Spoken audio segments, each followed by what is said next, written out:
গরম গরম তেলে ভাজা হচ্ছে টোপা, যা দেখলে জিভে জল আসবে যে কারোর। রসে টইটুম্বর এই টোপা খেতে যেমন মজাদার তেমনি দেখতেও খুব সুন্দর।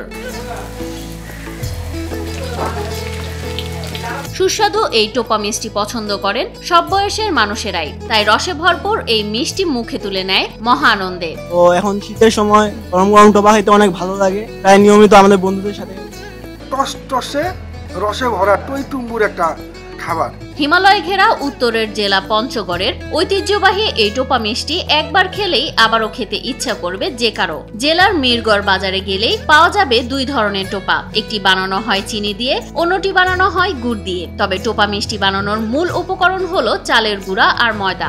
এখানে ময়দা আছে, চালের গুঁড়া আছে, এটা দিয়ে পরিমাণ মতো পানি আছে, অনেকক্ষণ নাড়াচাড়া করতেছি, মানে রেডি করতেছি। এটা হয়ে গেলে কড়াইতে দিয়ে ভেজে নেব, তারপরে শিরা দেব। শুরুর দিকে টোপার আকৃতি ছিল লম্বাটে, পরে সেটা ছোট গোল মিষ্টির আকার দেওয়া হয়।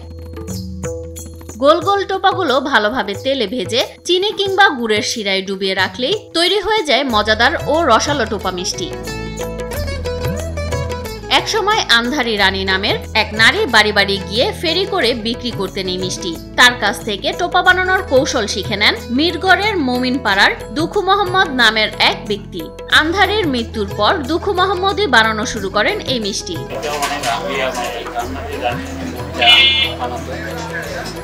শুরু করছিলেন ওনার কাছ থেকে, আমার দাদা শিখতেন, ওনার পরে আমার বাবা বর্তমানে সুস্বাদু এই টোপা বিক্রি করা হয় প্রতি পিস 10 টাকা করে। আগে ছিল এটা রেট 5 টাকা পিস, এখন বিক্রি করতেছি আমরা 10 টাকা। বিশেষভাবে তৈরি এই মিষ্টান্নের বেশ কদর রয়েছে স্থানীয় বাজারে। একই সাথে এখানে বেড়াতে আসা লোকজনের কাছেও বেশ জনপ্রিয় এটি। এখানে ঐতিহ্যবাহী খাবার কি পাওয়া যায়? তখন একটাই নাম আছে, রসালো টোপা। এই টোপা থেকে আসে আদি দোকান।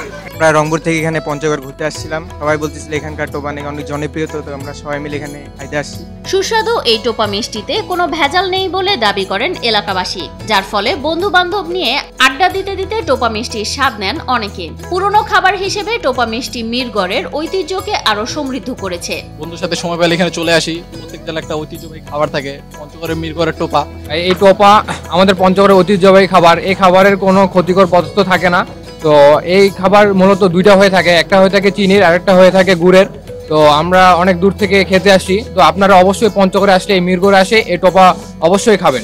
যে কারণে এটা কিন্তু যেমন মজাদার, অন্যদিকে এটাকে আমরা বলছি নিরাপদ খাবার।